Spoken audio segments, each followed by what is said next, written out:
Hey everybody, welcome back to another video. So today, as you can tell by the title, we are upping our M1 Finance game.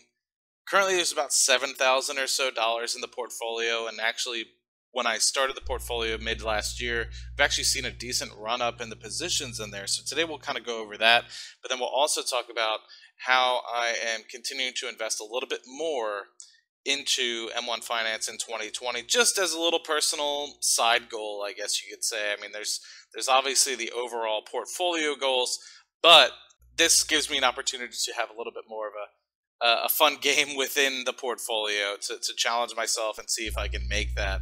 So we'll get a little bit more into the challenge when we get into the video here, but yeah, let's get right into it.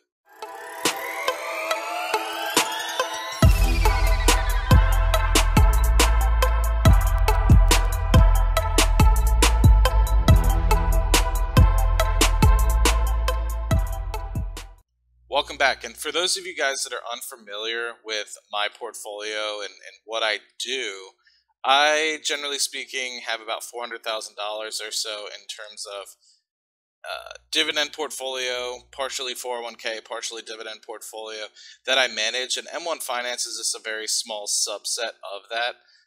Generally speaking, what I did was last year, a lot of people were getting into this M1 Finance kick and really also wanted to participate. So on the screen now, you're probably seeing, the majority of the portfolio separated into its nice little tiers, its nice little sectors. M1 Finance is a very small portion of this. It's maybe less than 2% because it's about 7,500 at the moment. But the goal, obviously, for M1 Finance is probably to get us to about $12,500 in the portfolio. And how I'm going to do that, as I log in here, how I'm going to do that is by adding consistent portfolio contributions. So about $250 twice a month. So the thought is on the first of every month, I will continue to do my $250 that I've been performing and adding into the portfolio. And then in the middle of the month, when I get paid again, I will be adding an additional $250. At the moment, this is relatively easy to do due to the fact that I don't have rent or anything that comes in and has a big swing and chunk out of my paychecks or anything at the moment. Majority of my income is basically just to support my personal self and immediate needs like food, gasoline, stuff like that. Everything else generally at the moment is to be taken care of by the company as I'm out on assignment in Trinidad and Tobago here.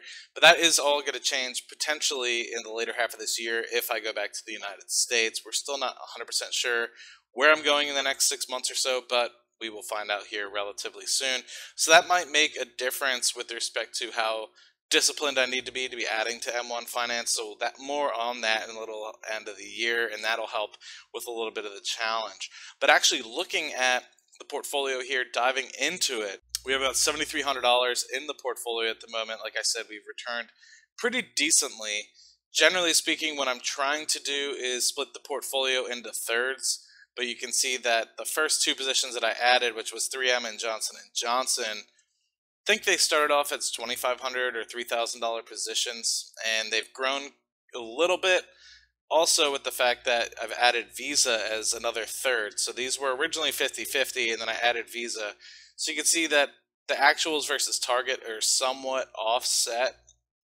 The 3M and the Johnson & Johnson are still around 42% or so, but the remainder is going to this Visa, and that's because I started off Visa at $250 a month or so of contributions. So as this actually ends up meeting these two, I might continue to split up the positions in here.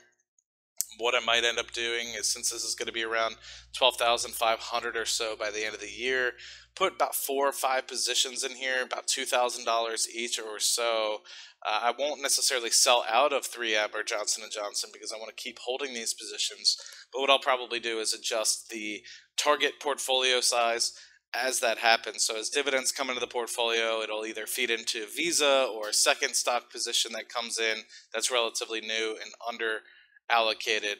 So yeah, let's go ahead and set up the actual automatic reinvestment so we can see that aspect of things. So you guys can see on the screen here that on the first of every month I'm adding about $250 or so from my Wells Fargo account to my actual individual brokerage account within M1 Finance. So you guys can see I've been doing that for a little bit of time now. Since we did that, I initially funded the portfolio back here in August with opening it with about $500 here in July. Didn't really make my first trade though until September timeframe. So let's go ahead and set up the reoccurring transfer here with M1 Finance and make it real easy. Whoop, 280. And set up from my Wells Fargo to my individual account here. On a monthly basis, we want this to happen. And we will do this on the 15th. And actually, I'll do it on the 16th. Reason being is I get paid on the 15th every month, which is real cool and really nice and convenient to have a consistent payment every single month. But at the same time, not every time will things get taken out or paid on the 15th. Sometimes it'll get paid on the 13th, and sometimes banks or something will take money on the 14th. So putting on the 16th allows me to make sure that it's at least after that 15th date, and hopefully they don't take money before then. Not that I'm ever truly struggling in the account, but sometimes every couple months or so I'll take excess money out of the checking account and actually move it to a personal savings account so that it can get a higher interest rate. Generally speaking, my checking account isn't that great in terms of interest rate, so it's nice to move those things out of my checking account to put it into a higher interest rate savings account. So anyway, trying to think if there's anything else in the M1 Finance portfolio that I might do. It'll be a work in progress. So for those of you that I maybe not iterated this so well, I'm going to try to add about $500 a month. And since we're starting here on the 12th of January here, we're going to be adding about $250 in January and then $500 for the remaining months. So that'll bring us to about $5,500 additional into the portfolio. So the goal is to get to around $12,500.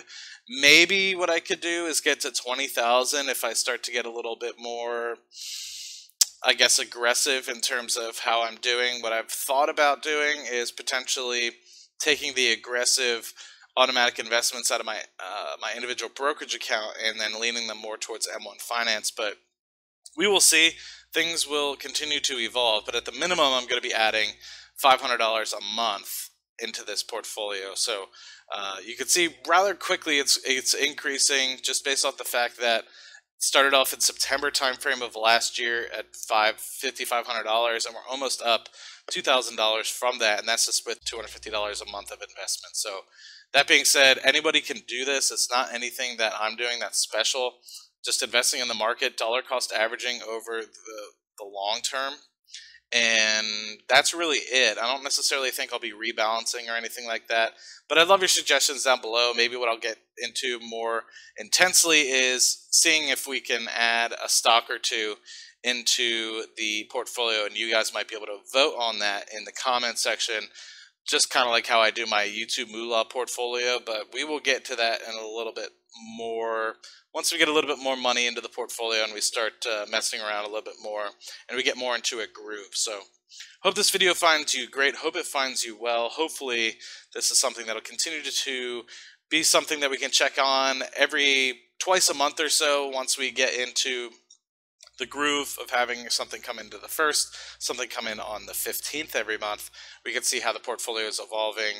Is it going up? Is it going down? Is the market really?